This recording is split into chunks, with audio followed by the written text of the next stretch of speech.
आइए हमारे साथ एक बेहद खास मेहमान कार्यक्रम में हो रहे हैं शामिल एम के इन्वेस्टमेंट मैनेजर्स के चीफ इन्वेस्टमेंट ऑफिसर मनीष सोनतालिया साहब। 20 साल से ज़्यादा लंबा गहरा अनुभव रखते हैं आप इक्विटी फंड मैनेजमेंट और रिसर्च का भारतीय बाजारों पर। इससे पहले आप मोतीलाल ओसवाल में सीआईओ के तौर पर लंबे समय तक काम कर चुके हैं।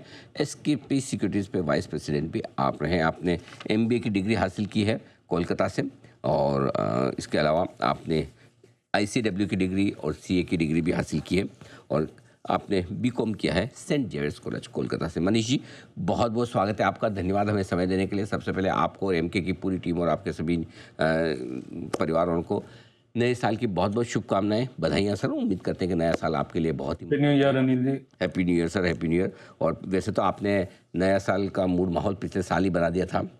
आप सबसे पहले बुलिश होने वाले में थे भारतीय बाज़ारों पे, जब मूड माहौल काफ़ी ख़राब था। और आप कह भी रहते कि हमें बाज़ार काफ़ी मजबूत नज़र आते हैं और बढ़िया तेज़ी बनी है सर वहाँ से निचले स्रों से। अब क्या, व्हाट नेक्स्ट? 2026 कैसा दिखता है आपको?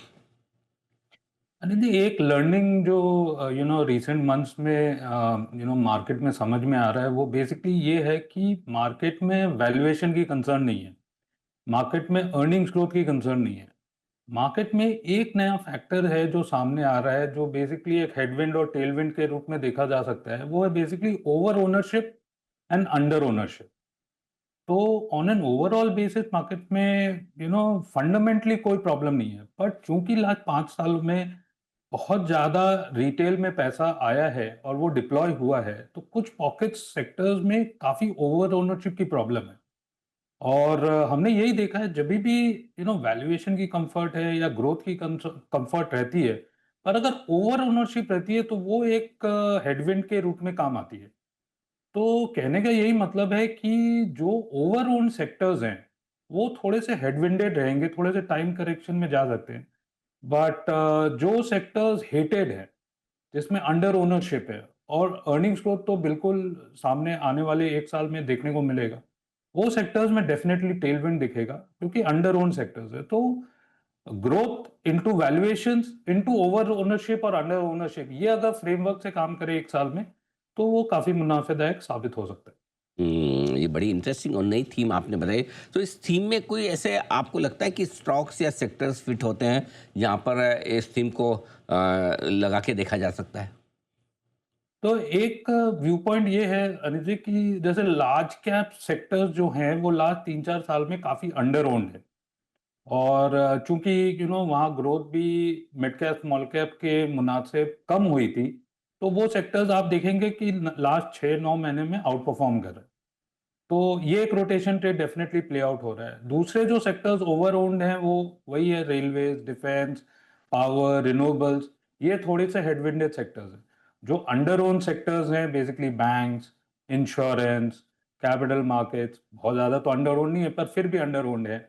आपकी फार्मा में काफी हेडविंड, बिकॉज एक्सपोर्ट रिलेटेड जितने भी सेक्टर्स है, ये थोड़े से मंदी के माहौल में ड्यू टू ट्रेड डील वगैरह, तो ये सब सेक्टर्स में मेरे कंजम्पशन तो लास्ट 3-4 साल से काफी मंदी के चपेट में आया हुआ है, अंडर परफॉर्मिंग सेक्टर्स है। तो ये एक रोटेशन ट्रेड डेफिनेटली लास्ट 1 साल में हमें देखने नेक्स्ट 1 साल में देखने को मिलना चाहिए, ऐसा मेरा मानना है। बिल्कुल, बहुत इंटरेस्टिंग तरीके से आपने बताया कौन से ऐसे स्टॉक्स हैं जहाँ पर, या सेक्टर्स हैं जहाँ पर अंडर ओन थोड़े से हैं। अब आइए सर, बात करते हैं बाजार के अपसाइड की। क्या लगता है सर, कितनी अपसाइड बाजार में बन सकती है 2026 में? 15% की अपसाइड डेफिनेटली देखने को मिलती है Anil ji, on the back of basically earnings growth है। और निफ्टी 50 अगर बात करें तो 20-22 के पी पर है, बहुत ज्यादा कोई महंगा नहीं है। तो अगर हम यही पी मल्टीपल 1 साल बाद दें मार्केट्स को, और अगर अर्निंग्स ग्रोथ 12-13% की हो, तो 15% अपसाइड डेफिनेटली निफ्टी 50 में कहीं नहीं गया है। अब उसमें देखने वाली ये बात है कि कहाँ पर अंडर ओनरशिप है, कहाँ ओवर ओनरशिप है। तो बेसिकली बैंक्स वगैरह में काफी अंडर ओनरशिप है, बहुत ज्यादा कोई एक्साइटमेंट वाली सेक्टर्स है नहीं। और अभी इंस्टीट्यूशनल मनी जो है, रिटेल मनी तो क्या है, लिक्विडिटी थोड़ी टाइट है, तो लिक्विडिटी इतनी फ्रीली अवेलेबल नहीं है, पर institutional money basically large banks में जाएंगी, इंश्योरेंस में जाएंगी, तो टेलीकॉम, रिलायंस, ये सब सेक्टर्स में जाएंगी। तो ये सब सेक्टर्स निफ्टी 50 में बेसिकली आउट परफॉर्म करेंगे। जहां भी ओवर ओनरशिप है, वो सेक्टर्स में थोड़ी सी हेडविंडेड डेफिनेटली रहेगी, क्योंकि लास्ट 3-4 साल में काफी आउट परफॉर्मेंस देखने को मिली। तो एनबीएफसीज, बैंक्स, एक्सपोर्ट जैसे आईटी, फार्मा, ये सब सेक्टर्स में टेलविंड रहेगा और 15% अपसाइड एक साल के भीतर हमें देखने को मिलना चाहिए। ऐसा लगता है कि मार्च 26 तक हमें 29-30 हज़ार का लेवल्स देखने को मिलेगा। तक के आसपास की तेजी आराम से बने, उसमें दिक्कत नहीं। लेकिन एक और बताएं मनीष जी, क्या मिड कैप और स्मॉल कैप शेयरों के लिहाज से भी 2026 बेहतर हो सकता है? अनिल जी, इसमें क्या है ना कि वही ओवर ओनरशिप और अंडर ओनरशिप आपको देखनी पड़ेगी। क्या है कि बहुत ज्यादा पॉपुलर स्पेसेस, जो बहुत ज्यादा, अब जैसे ईएमएस स्पेसेस है, मैं नाम नहीं लूंगा, पर ईएमएस स्पेस है, सब मोमेंटम को प्ले कर रहे हैं और अर्निंग्स ग्रोथ भी आ रही है, पर इतनी ओवर ओन्ड है ये स्पेसेस। और क्या कि वैल्यूएशन में भी ज्यादा कोई जगह नहीं है, तो जहां ओवर ओनरशिप हो उसको आप दूर रखें। और जहां पर बेसिकली हेटेड सेक्टर्स है mid cap small cap spaces में, वो बॉटम अप स्टॉक पिकिंग के बेसिस पर डेफिनेटली अपसाइड देखने को मिलना चाहिए। तो आप ये मान लीजिए कि 50% जो स्टॉक्स है वो आउट परफॉर्म नहीं करेंगे, पर 50% जो मिड एंड स्मॉल कैप्स है वो डेफिनेटली आउट परफॉर्म करेंगे, क्योंकि ये हेटेड स्पेसेस है, अंडर ओन स्पेसेस है, अंडर वैल्यूड है, और अर्निंग्स को तो डेफिनेटली एक साल के भीतर हमें देखने को मिलना चाहिए। कोई 2026 में मार्केट में रिस्क, ऐसी चीज जो आपको लगता है कि मूड बिगाड़ सकती है? देखिए, अगर ट्रेड डील मार्च तक नहीं हुआ, मार्केट एक बेस केस ओपिनियन ये मान के चल रहा है कि मार्च 26 तक हमें ट्रेड डील देखने को मिलना चाहिए। और आगे पीछे जो भी करके दिसंबर 25 का डेट था, फिर भी 3 महीने के बेनिफिट ऑफ डाउट मार्केट्स देंगे, और करेंसी भी मोरलेस 90 के आसपास स्टेबल है। अगर ट्रेड डील मार्च तक नहीं आया तो मेरे हिसाब से करेंसी पर बहुत जबरदस्त प्रेशर आएगा वापस से, और जो एफआईआईज है बहुत जोर से बेचेंगे। फंडामेंटली नहीं है, बट सेंटिमेंट काफी खराब हो जाएगा। तो एक चीज जो बिगाड़ सकता है वो है not finalisation of trade deal by March. ऐसे इकोनॉमिकली बहुत ज्यादा कोई नुकसान नहीं, पर सेंटिमेंट खराब हो जाएंगे। ठीक बात है, अगर ट्रेड डील में देरी हुई तो फिर मामला बिगड़ सकता है। ये आपके लिए इंटरेस्टिंग चीज़ है। अब आइए सर, कुछ ऐसे स्पेस है जिन पर मैं आपसे राय लेना चाहता हूँ। फॉर एग्जांपल, नई नई ज़माने की ये ई कॉमर्स कंपनियाँ, डिजिटल प्लेटफॉर्म कंपनियाँ, क्या लगता है, क्या इन पर क्या व्यू है इस वक्त आपका? क्या 2026 में भी इनमें पैसा बनेगा? अरे जी, again, over ownership under ownership, देखिए वैल्यूएशन यहाँ कहीं भी कंफर्टेबल नहीं है। ग्रोथ है, ग्रोथ देखने को मिलेगा, और चूंकि ये न्यूली लिस्टेड कंपनीज है, बहुत ज्यादा अंडर ओन्ड है ही नहीं किसी के पास शेयर। तो नियर टर्म में कुछ स्पेसेस ऐसे हैं जिसके वैल्यूएशन को जस्टिफाई नहीं किया जा सकता, और ग्रोथ भी इतनी कुछ खास नहीं होगी। पर ये गिरेंगे इसलिए नहीं क्योंकि किसी के पास शेयर ही नहीं है, कोई एफएनएम तो है नहीं कि आप बेच सकेंगे ये सब शेयर। पर कुछ स्पेसेस डेफिनेटली अच्छे हैं, और हमने तो 2 स्पेसेस में इन्वेस्ट किया है लॉन्ग टर्म के पॉइंट ऑफ व्यू से। वो बेसिकली है ग्रो, जो हमें लगता है रिटेल ब्रोकिंग में मास्टर है, और 26% मार्केट शेयर है उनके पास। और अगर कैपिटल मार्केट थीम में तेजी आएगी और इनका प्लेटफॉर्म बिजनेस है, तो यहाँ पर मैसिव ऑपरेटिंग लेवरेज है, एक तो ये है। और ग्रोथ बहुत अच्छा है। और आप ये देख लीजिए, अब आगे पीछे करके 2,000 करोड़ का इस साल का प्रॉफिट, 3,000 नेक्स्ट ईयर FY27, और उसके बाद वाले साल में मेरे को लगता है 4,000 करोड़ का प्रॉफिट।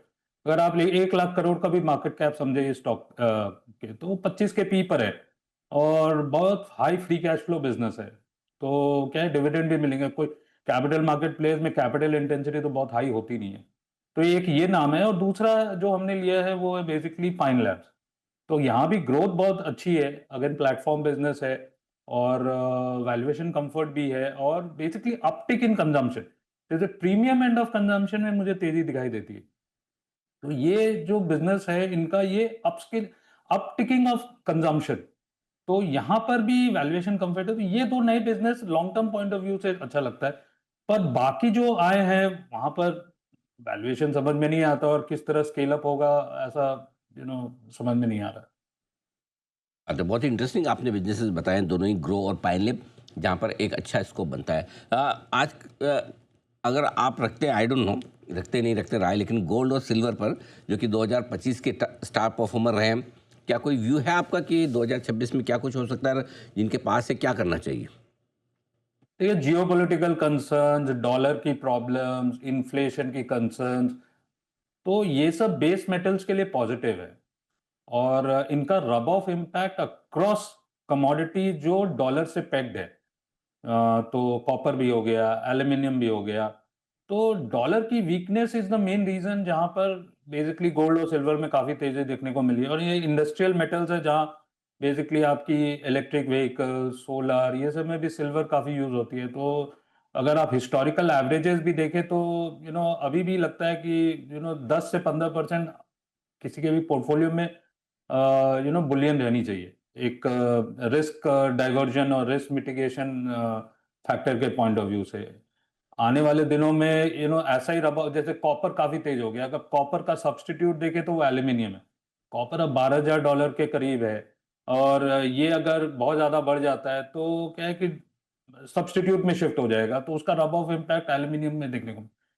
सो कहने का मतलब है कि मुझे कोई मंदी नहीं दिखाई देती है इंडस्ट्रियल मेटल्स में या बुलियन में। और मेरे हिसाब से जब तक डॉलर के इश्यूज रहेंगे ग्लोबल कॉन्टेक्स्ट में, in terms of inflation, in terms of geopolitical issues, इनमें तेजी बनी रहेगी।